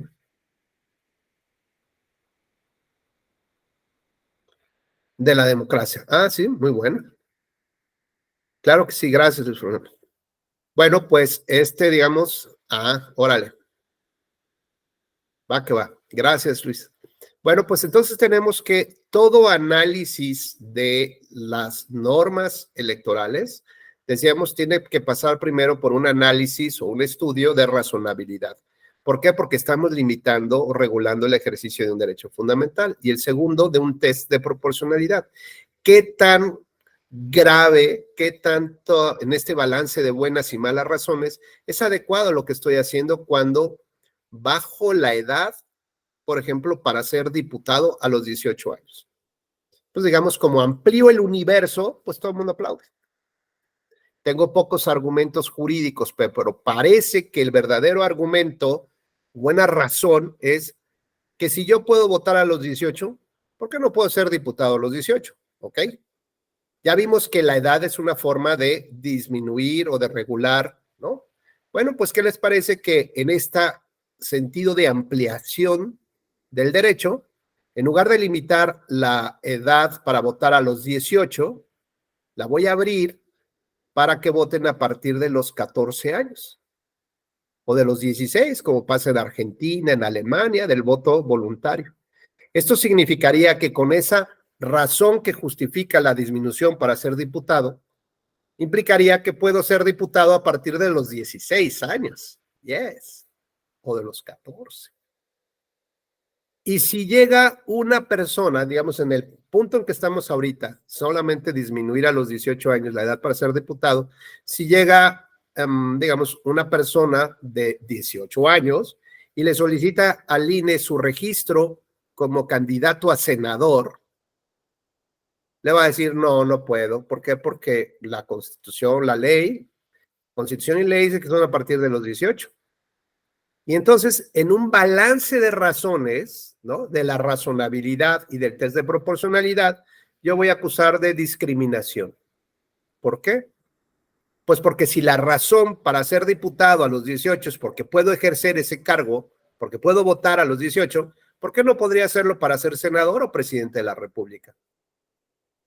¿Qué diferencias existen, digamos, en la edad biológica o cronológica para poder ejercer un puesto de diputado o de senador? Es más importante el otro, necesito tener más edad, a los 23, 25 años, ahí sí ya puedo ser, y para ser diputado es menor, o sea, pues es evidente que no hay razones, o sea, no hay un juicio de razonabilidad adecuado, por lo tanto, veamos cómo, a pesar de que pareciera una buena medida, aparentemente, no tiene los soportes jurídicos suficientes para sostenerse. Así que lo más probable que suceda es que cuando llegue este aspirante a senador de 18 años, justamente la corte o el tribunal tendrá que resolver favorablemente desde mi perspectiva. Si no lo hace así, ¿no? Pues tendrá que inventarse las buenas razones que el Congreso no encontró para poder disminuir la edad. Y el menudo lío lo meterá. Así que veamos entonces cómo todo está intercomunicado, está interrelacionado, por lo tanto sí es importante hacer estos análisis comparativos. Y después se pueden plantear hipótesis sobre estos elementos comunes y distintos, ¿no? Es decir, ¿cómo funcionaríamos nosotros en el contexto, por ejemplo, decíamos del financiamiento público? Que solo haya, para quitarle la preocupación de Luis Fernando, que solamente haya dinero público para las campañas, pero que los partidos estén obligados a conseguir su dinerito para pagar el teléfono, la renta, la luz, el agua, los impuestos, como cualquier otro. Pues, oye, eso suena interesante y a lo mejor perdemos varios partidos rémoras. Adiós, ¿no? Quien realmente quiera luchar y comprometerse con la ciudadanía y no estirar nada más la mano, ¿verdad? Bueno, pues entonces tendríamos que empezar a ver cómo creemos que puede funcionar. No sé si a ustedes les platiqué que una asociación política en Estados Unidos me hizo favor de invitarme a ser observador de las elecciones presidenciales, donde por primera vez ganó Emmanuel Macron, y me di cuenta, por ejemplo, del tipo de boleta electoral. No sé si ya se los había platicado. La boleta electoral en México tiene 17 candados de seguridad. 17 candados. La de los franceses tiene 0 candados y es papel reciclado. Y te lo mandan a tu casa, la boleta, para que el día de las votaciones llegues, saques tu boleta y ya la depositas. Papel reciclado, es más, sin sellos de nadie del Instituto Electoral francés, no tiene nada. Y si se te olvida, te la dan en la casilla. Mientras que en el caso mexicano, pues solamente hay 2 empresas que pueden llegar a este nivel de requerimiento que exige el Instituto Electoral, que es Talleres Gráficos de la Unión y otra empresa más. Así que ellos pueden manejar el costo, ¿no? Sin llegar, digamos, a una sana competencia. Así que es carísimo imprimir las boletas electorales. Y además, son los únicos que pueden, o sea, ellos manipulan el precio. Bueno, ¿cómo es posible que los franceses llegaran a este punto? Porque seguramente hay una serie de acciones interrelacionadas que no permiten que haya, pues, fraude en meter más papeletas. Entonces es este análisis que deberíamos de ver cómo le haríamos ahora, por ejemplo, para que tuviéramos este tipo de abaratamiento de material, ¿no? Bueno, que fue uno de los primeros reclamos de este gobierno a los altos costos de la democracia y que creo que vale la pena hacer una revisión real y efectiva. Por ejemplo, yo les decía, el sistema de fiscalización integral, ¿no?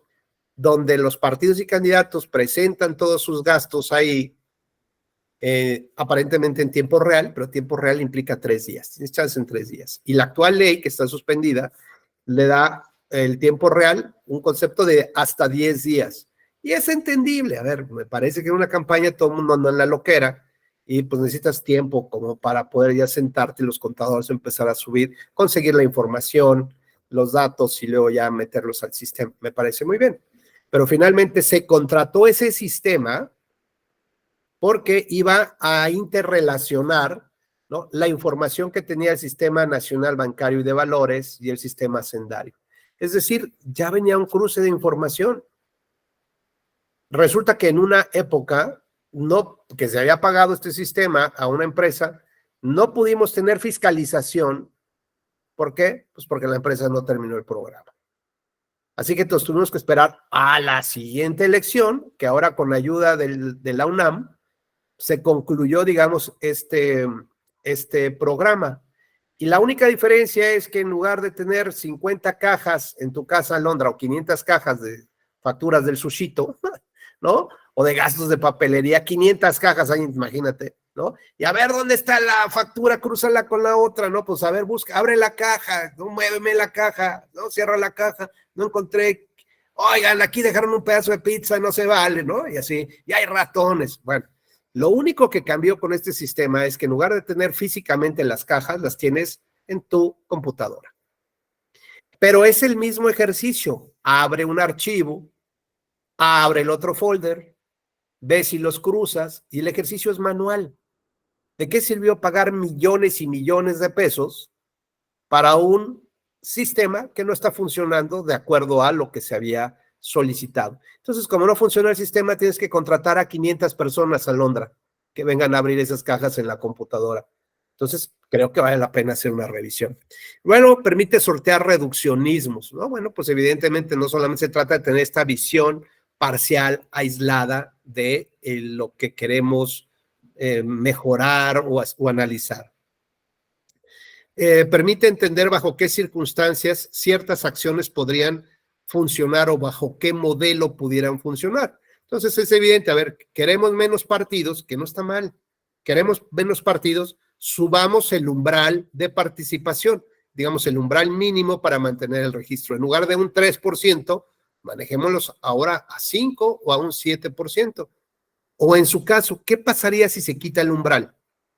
Bueno, pues todos los partidos tendrían derecho a seguir participando, ¿no? Durante los procesos electorales.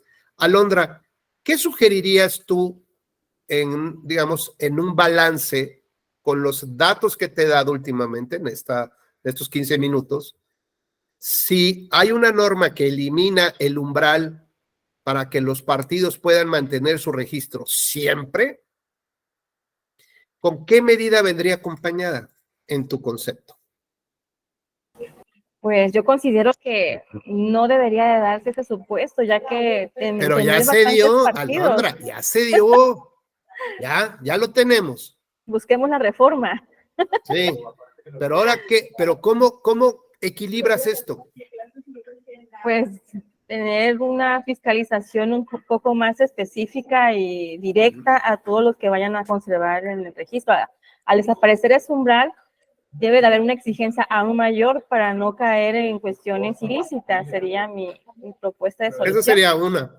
Y una más de peso, por ejemplo, en el financiamiento. Ya vimos que el financiamiento ayuda a tener una gran pluralidad de partidos o un bipartidismo. Es decir, quitar la paja. Entonces, por ejemplo, una segunda propuesta podría ser quitarle el financiamiento público para actividades ordinarias y solamente dejarlo para las campañas. Es decir, ¿quieres ser partido político? No hay problema, que te cueste, compadre. Búscate tú tus recursos. Yo no me aparto. ¿Por qué tendría yo que dártelo? Entonces ahí verías. Realmente de los que hoy están, ¿cuántos se mantendrían? No por el tema del voto, se mantendrían porque o serían más chiquitos.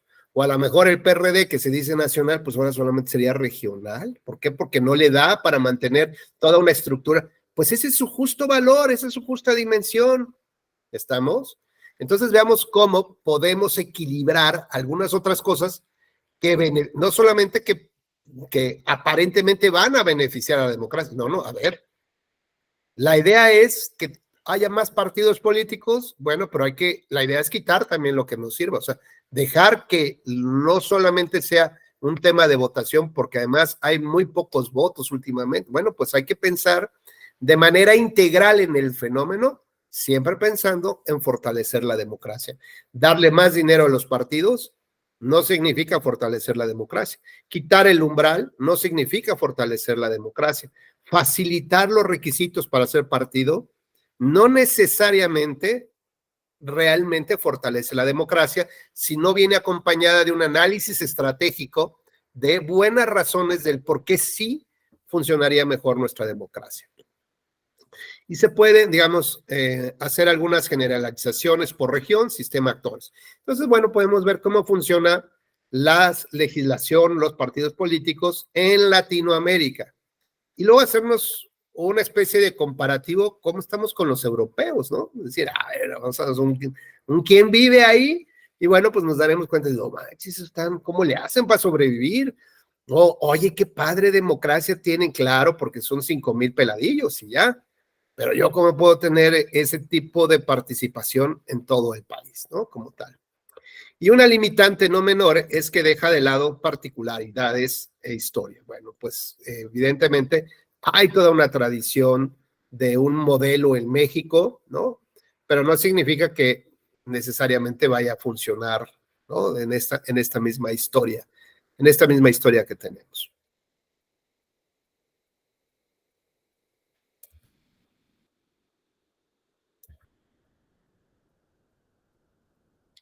Vayamos ahora a nuestra primer comparación. Regional, las transiciones democráticas y partidos en América Latina.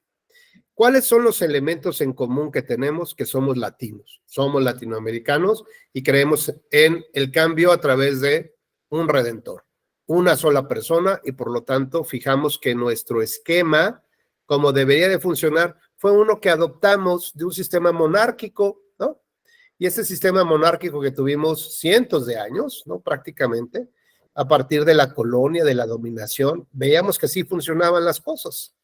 Así que me parece que quedó muy sembrado en el ADN de los latinoamericanos que solamente podemos reconocer a un salvador, ¿no? No puede haber un programa de gobierno que nos salve, no puede haber todo un movimiento, no puede haber eso. Solamente una persona. Y en contra o en contraposición a ese poder unívoco, unipersonal, pues surgen las ideologías, ¿no? Como el tema del comunismo, del capitalismo. Pero a nosotros no nos importa ni el comunismo, ni el socialismo, ni el capitalismo, ni el neoliberalismo, ni el pragmatismo rampante en el que vivimos.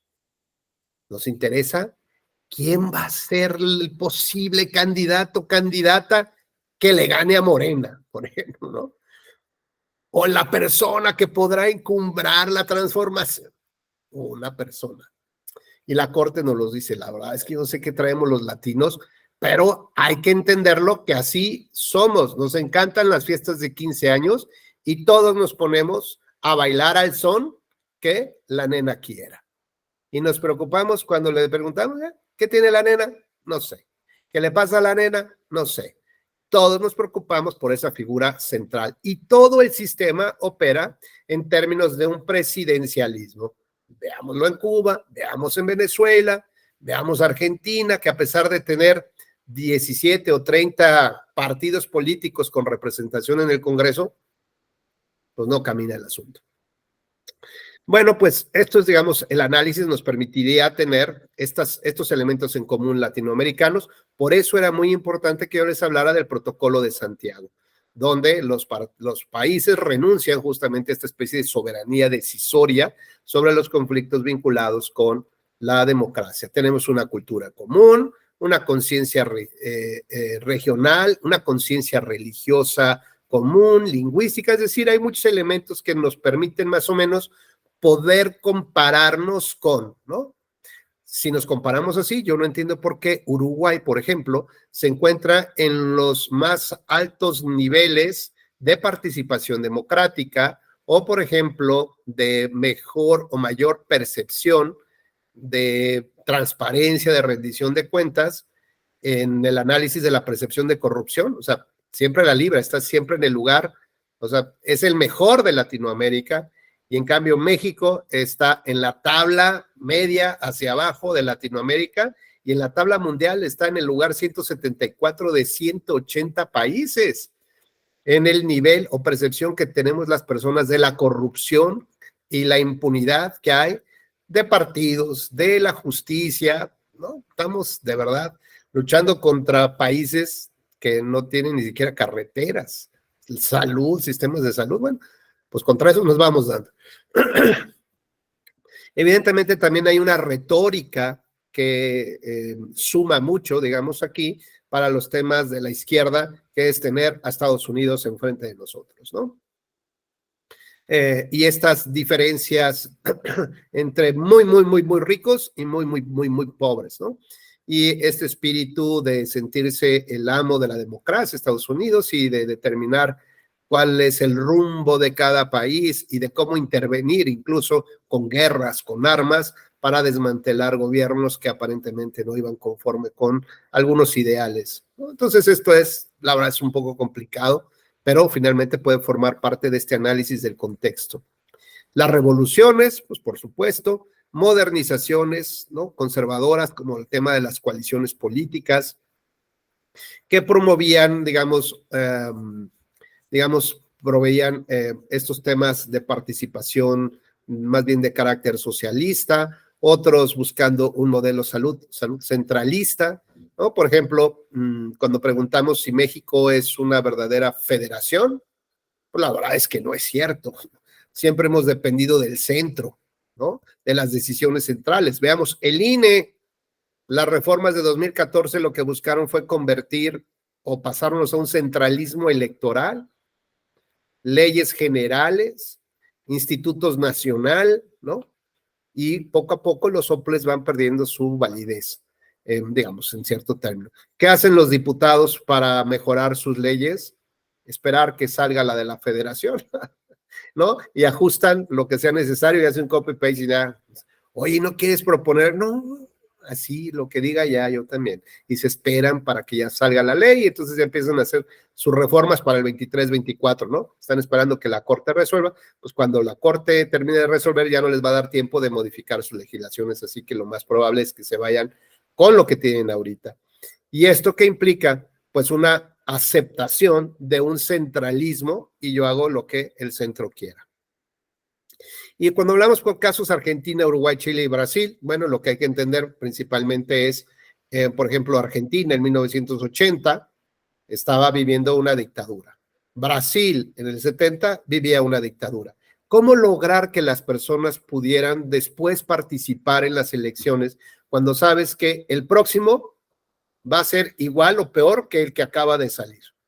Y el costo de sangre, de vidas que tuvo sacar a un dictador de un país para meter a otro, pues hay una gran desconfianza en las elecciones. Así que el único camino que se sugirió fue, en Brasil, por ejemplo, fue la participación directa de las personas en la toma de decisiones del Estado, en lo que más o menos se iba adaptando a su nueva realidad. Entonces se construyeron mecanismos de participación directa, de democracia, de decisión, como por ejemplo el referéndum, el plebiscito, la consulta popular, la revocación de mandato, el presupuesto participativo. Entonces la gente toma decisiones por parte del Estado. De esta manera, por ejemplo, en Brasil, pues hubo un gran auge de estas medidas, de tal manera que la gente iba a votar más en estas formas de democracia deliberativa que en las elecciones constitucionales, ¿no? Entonces, bueno, hoy en día tenemos nosotros también estas medidas, estas acciones, pero son poco exploradas, poco explotadas por la sociedad. Muchos ni siquiera conocen que tenemos estos y cuando hay la oportunidad de participar, por ejemplo, presupuesto participativo en Ciudad de México, muchos de los proyectos en realidad de la gente se quedan a la mitad porque no traen, digamos, el análisis técnico específico, ¿no? Que pide el gobierno para avalar ese proyecto. O si ganara el proyecto, pues después no hay recursos para poder hacerlo. O hay un problema técnico que nadie había visto y no se puede hacer. ¿Cuáles son los proyectos que tradicionalmente sí caminan? Pues puede ser el parquecito para mascotas, ¿no?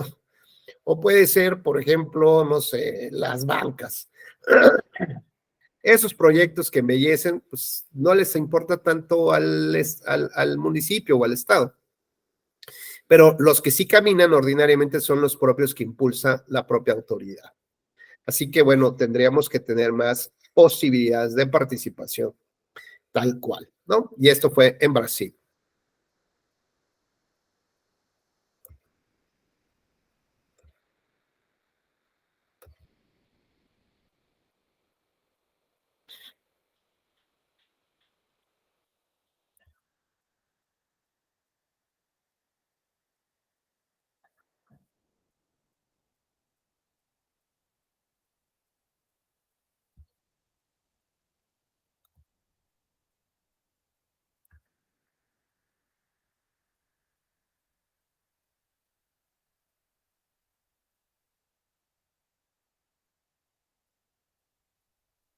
A ver, lo voy a hacer un poquito más amplia aquí la página para poder que la puedan ver ustedes.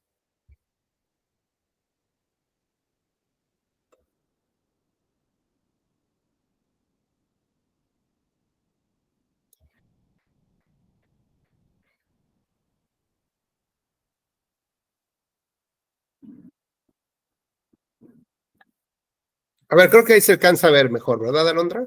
Un poquito mejor. Va, bueno, pues este es un comparativo más o menos de los últimos años. Tampoco es que haya habido demasiadas modificaciones, pero más o menos nos da cierta idea. Por ejemplo, en la parte de hasta arriba, Luis Fernando, tenemos registrado, por ejemplo, por país, si tiene estatutos o reglamento interno, cuál es el porcentaje de afiliados que se le pide para mantener su registro, el porcentaje, digamos, el umbral mínimo para mantener el registro, si tiene una representación territorial, es decir, para poder constituirse como partido, y si tiene que realizar asambleas o alguna cosa interna, ¿no?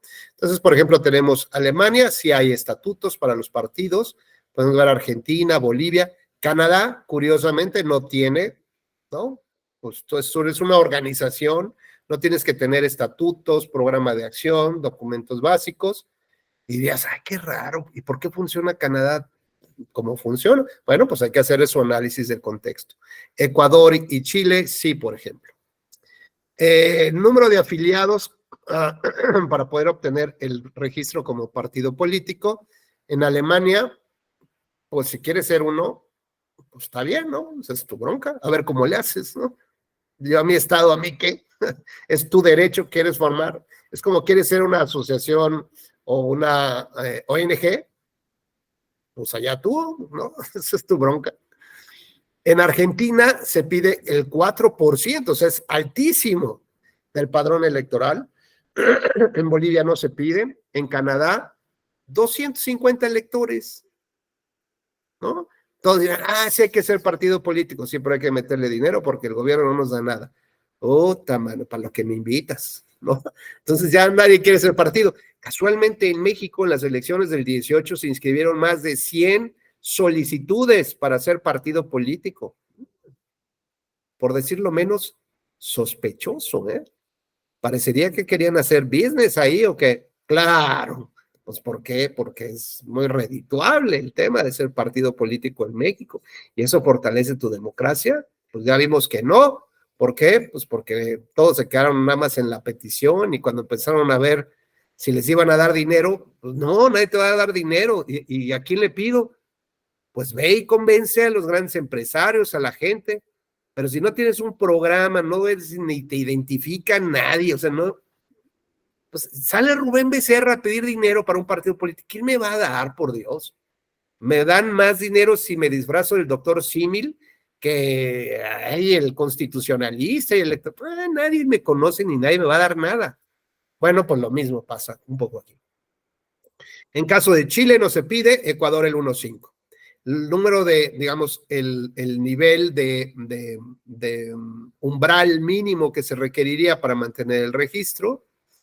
En Alemania no se pide, Argentina tampoco, en Bolivia el 2%, en Canadá no importa, en Chile el 0.5% y en Ecuador tampoco.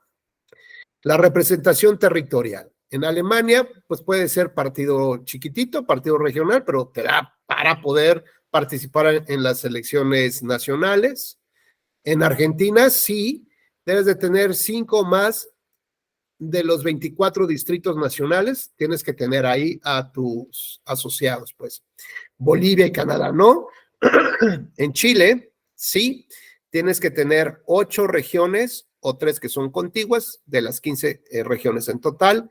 En el Ecuador, 50% de las provincias del país debes de tener acreditado ahí a tus afiliados. Y se requiere hacer consejos, juntas, asambleas, pues en este caso, no.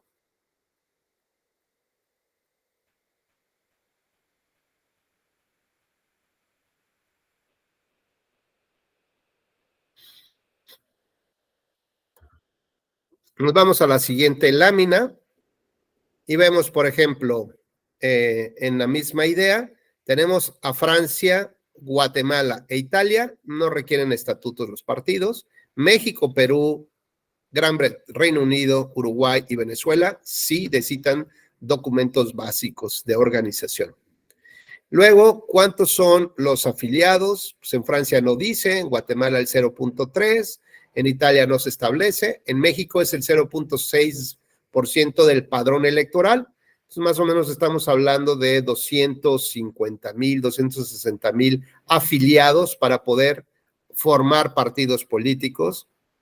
En el Reino Unido, al menos 2 personas por lo menos se requiere para hacer partido. En Uruguay el 0.5 y en Venezuela 0.5. Como verán, de los que sí piden, México es de los más bajitos. Y eso significa dar más oportunidad a que haya más partidos. Y dirán, qué bueno, porque así se canaliza mejor las inconformidades de la gente que no se siente representada por los partidos grandes. Dices, ¿de verdad? O sea, ¿neta es eso? El PT, el Verde, el Movimiento, o sea, ¿realmente es lo que representan? Digo, no por tirarles a nadie, ¿no? En particular. La pregunta es, ¿realmente creemos que hay un grupo de personas ecologistas, ¿no? Preocupadas por el clima, que por eso se unen al Verde?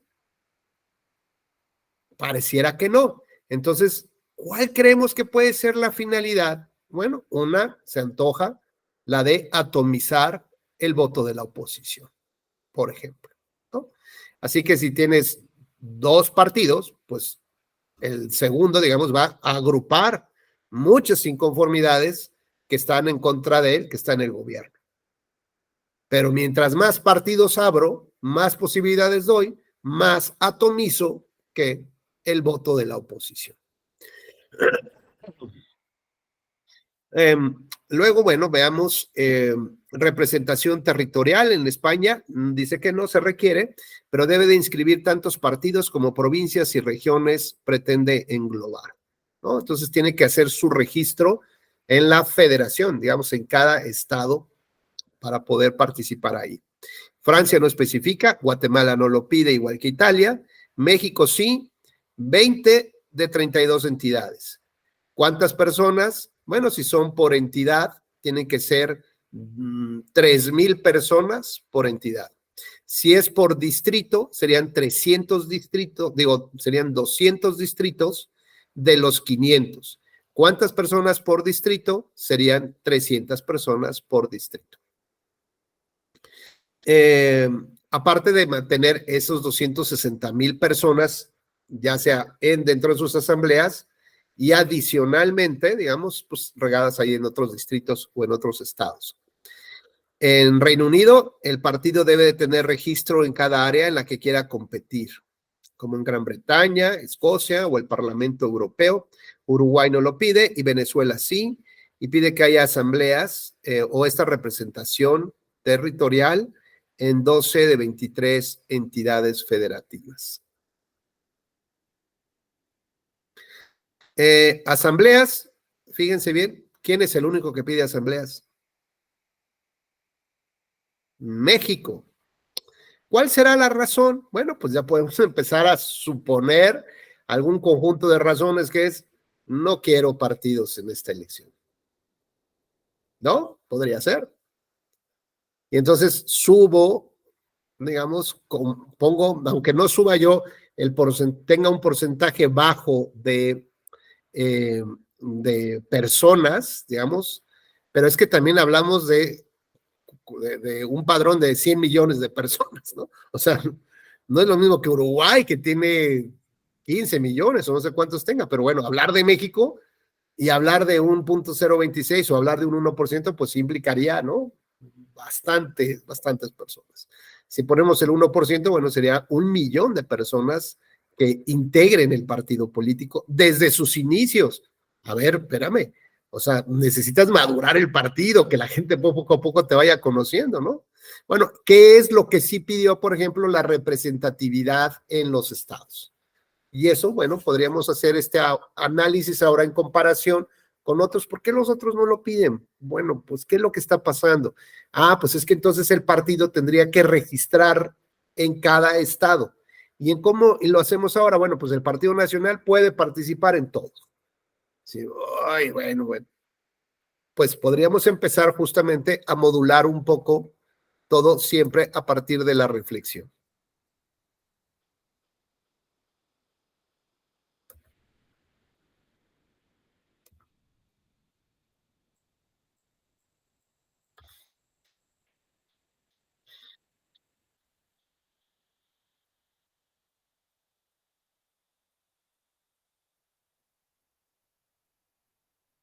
Bueno, pues digamos algunas teorías del cómo surgen los partidos políticos. Ya vimos que surgen en términos de la aparición de la democracia, principalmente aparición de la república, ¿no?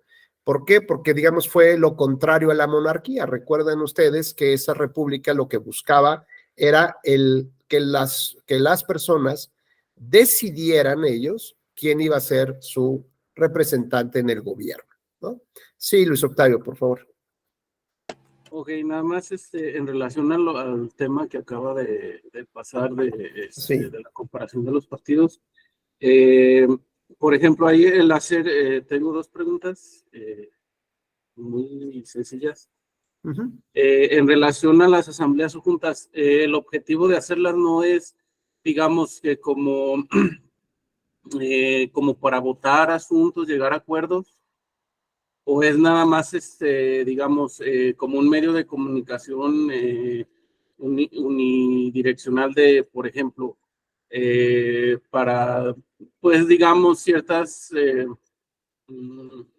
pues, para darles comunicados o, digamos, se tiene que hacer esto de esta forma o hay que tratar de comunicarle esto a la gente, o digamos, dentro del mismo partido, en una asamblea se pudiera votar algo, digamos, llegar a algún acuerdo y votarlo en la asamblea, no tienen esas funciones, o es más bien nada más una función de comunicación. Y la otra, usted, igual yo por ahí lo voy a investigar, pero usted sabe si existen países democráticos donde o hay países democráticos donde no existan partidos políticos. Gracias. Ok, Luis, no, ordinariamente siempre existen partidos políticos. Puede ser 1 o 2 o 3 partidos políticos. Lo importante es cómo se eligen a sus representantes. Perdón. Por ejemplo, te podría yo decir, ¿cómo se elige el presidente de España? El presidente de España no lo eligen las personas, o sea, los ciudadanos, perdón. Lo elige a los diputados que los ciudadanos eligen, ¿no? Entonces ahora, por ejemplo, lo que vamos a ver en el próximo mes es una determinación del actual presidente de España, Pedro Sánchez, que derivado de las elecciones autonómicas y de municipalidades, vio que perdió el apoyo la izquierda, ¿no? Y entonces, derivado de los distintos acuerdos que seguramente debe de tener en coalición de gobierno, pues prácticamente le dijeron, a ver, tú llegaste a ser presidente, primero que nada porque el primer congreso que aprobó la ciudadanía no se logró poner de acuerdo en determinar quién era el presidente, y como no sirvieron para eso, desaparecieron esos diputados recién nombrados, se fueron a otra elección, nombraron eso, y como también tenían un plazo para ponerse de acuerdo y definir al presidente de gobierno, pues resulta que a unas horas prácticamente no llegaron a un acuerdo y el rey de España tuvo que intervenir para conciliar intereses y dejar que la izquierda gobernara. Bueno, pues así fue. ¿Con qué compromisos y qué acuerdos? Pues eso no lo sabemos, ¿no? Pero tal vez pudo haber sido en el primer momento en que haya las siguientes elecciones y vemos que bajas en o sea, caminas, ¿eh? Porque estás llegando por un consenso con la oposición. Fíjense qué interesante aquí la metodología. Tienen un rey que no toma decisiones de Estado, pero que contribuye a que haya gobernanza. Segundo, su presidente no es electo por la población y se siente un dios, ¿no?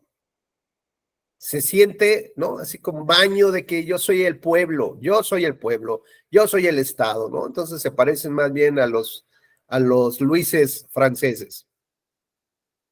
Esos diputados son electos por los electores, por la población. Y ellos pues, ya tomarán decisiones de quién es el presidente. Así que bueno, veamos ahí, por ejemplo, esa primera parte, ¿no? No hay un presidente, un candidato a presidente, tal cual, sino ellos escogen a la mejor figura a través de una especie de coalición de gobierno. Ok, vas a ser tú, pero vas a hacer esto en mi favor o en el favor de mi población y tal, porque al final de cuentas, ¿cómo voy a aceptar que tú seas el jefe de gobierno? Y entonces ese jefe de gobierno está aparentemente supeditado por el Congreso. Entonces sí hablamos que hay una monarquía constitucional, pero además mix, porque tiene un jefe de gobierno, pero con un fuerte asentamiento del Parlamento. Pero ni tanto, ¿eh? Porque si no saben ponerse de acuerdo, no sirven para lo que fueron electos y se van. Son como su primer gran prueba. Así que como vemos, es un gran juego de equilibrios, ¿no? Donde las cosas más o menos funcionan. Y claro, quien hoy nos quiere tener una visión particularista, segmentada, de que dicen, ¿qué pasaría si López Obrador también dijera de la selección del Congreso, ¿no? Que desaparece el Congreso para nombrar, para convocar a nuevas elecciones. A ver, ¿por qué no critican a Pedro Sánchez que sí lo hace? A ver, espérame, compadre.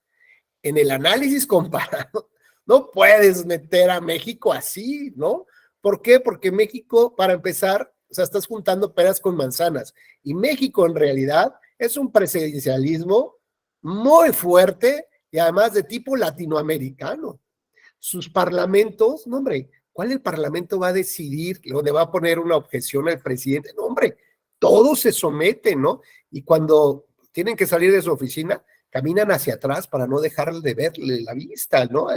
Al mandante. Bueno, no es tampoco un parlamento fuerte, una Cámara de Diputados fuerte, ni tampoco un Poder Judicial muy fuerte, ¿no? Entonces, como vemos, en el caso del presidencialismo latinoamericano, debe de analizarse con mucho cuidado y no caer justamente en estas reducciones absurdas, ¿no? Bueno, pues estas teorías de la aparición puede ser por la creación institucional, es decir, porque ya había una ley que estableciera la necesidad de ello. Segundo, puede ser por crisis, porque, bueno, pues ya unos dejaron de representar a unos y tuvieron que asumirse otros, y otros también puede ser por la modernización. Así que, Luis, la primera pregunta que me hiciste, creo, era de si había democracia sin partidos políticos, ¿no? Yo te diría, en términos generales, no, siempre hay partidos políticos de distintas naturalezas y de distintas formas, ¿no? Atendiendo, por ejemplo. La otra pregunta que me hiciste, ¿cuál era? Ya se me pasó. En relación a las asambleas, que si nada más sirven como un canal de comunicación o también se llega a acuerdos. Sí, ya me acordé. Fíjate que en estas gráficas que presentamos, las asambleas son para la constitución del partido. No solamente no solamente el gobierno o la legislación establece que tengas 300,000 o 250,000 afiliados a tu partido, sino que además tengas representación territorial. Pues la pregunta es como, ¿para qué? O sea, bastaba con tener, digamos, el requisito poblacional y ya, ¿no? Y ahora, aparte de ese requisito poblacional, me pides un requisito territorial y tengo que hacer asambleas. ¿Cuánto me cuesta hacer cada asamblea? Pues una asamblea estatal me cuesta aproximadamente $500,000. Me estás obligando a meterle lana a la constitución de mi partido político. ¿Cuál es esa finalidad? Pues eso es lo que hay que ver, qué es lo que está detrás de la norma, ¿no? ¿Por qué los otros partidos funcionan o las otras legislaciones de otros países funcionan sin necesidad de tener este requisito de territorialidad? Pues bueno, ¿no? Es lo que hay que hacer un análisis. Bueno, pues decíamos también que las normas mexicanas deben de tender a la protección del sistema de partidos. Ojo, la protección no significa que sea a mantenerlos.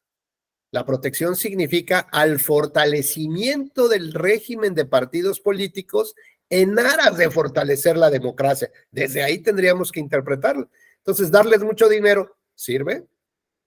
Bajarse el monto de las multas, de lo que pueden pagar mensualmente, ¿sirve? Porque ya les dije como ese chiste, ¿no? Del que llegó a pagar la última letra desde la cuna y le pregunta el empleado, ¿no? Le dice, ¿cómo está el bebé? Y le dice, pues no, no hay bebé, soy yo. Yo soy el que está terminando de pagar mi cuna por los paguitos chiquitos. Y eso es lo que han hecho los partidos políticos. O sea, ¿puedo defraudar más a la ley? Sí, ¿cómo no? Que me pongan la multa, échamela. 2 verdes y 3 rojas y una bandera. Me late, échamela, no importa, porque te va a pagar bien poquito, ¿no? O sea, así cuando el partido político ya se convierta en el abuelo, pues tal vez esté terminando de pagar las multas del 2023, 24. Así que el sistema de partidos son varios partidos con formas de interactuar y de institucionalizarse, ¿no? Finalmente, nada más les voy a presentar una lámina más.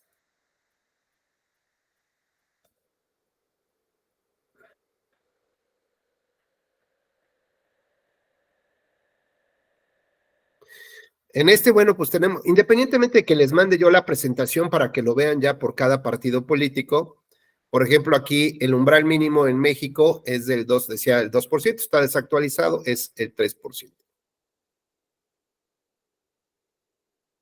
Aquí vemos otra tabla del tipo de financiamiento, si es público, privado, si es mixto, si hay cobertura de financiamiento para campaña y actividades ordinarias o solamente para campaña o solamente para actividades ordinarias. Bueno, pues esto es, justo nos sirve compararlo, ¿no?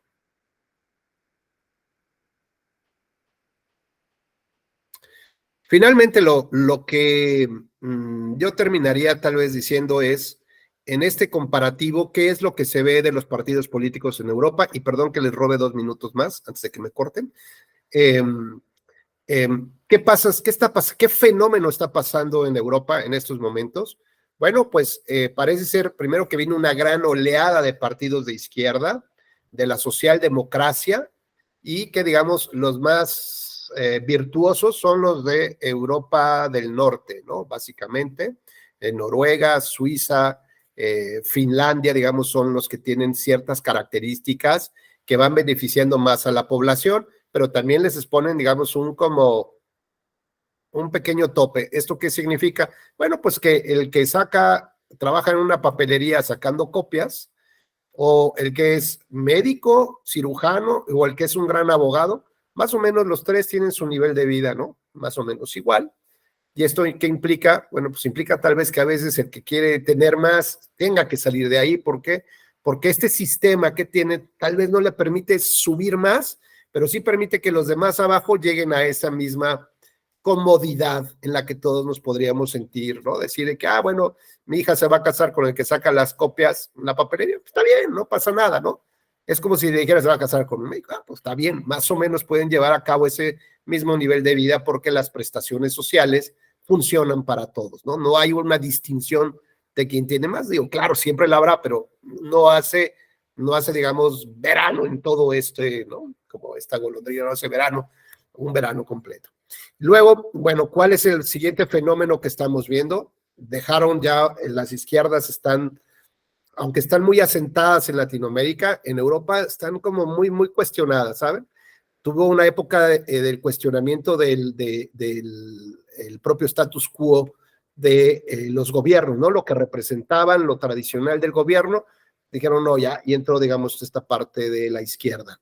Y ahora lo que estamos viendo es una filosofía del comunitarismo, ojo con ello. No importa si eres de izquierda o de derecha, lo que importa es recuperar Europa para los europeos. Así como América para los americanos, es Europa para los europeos. Los partidos más jóvenes o los que están integrados por jóvenes son los que están viendo la dificultad de sus propios desarrollos como adultos. ¿Por qué? Porque el tema del dinero se está acabando con la migración. Hay millones de inmigrantes en Europa que además se van desplazando, entran por Francia y terminan viviendo en Alemania.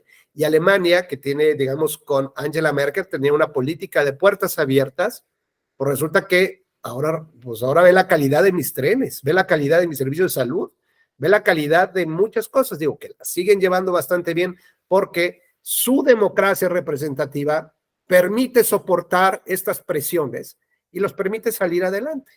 Francia, ¿por qué ahora el voto musulmán es definitorio?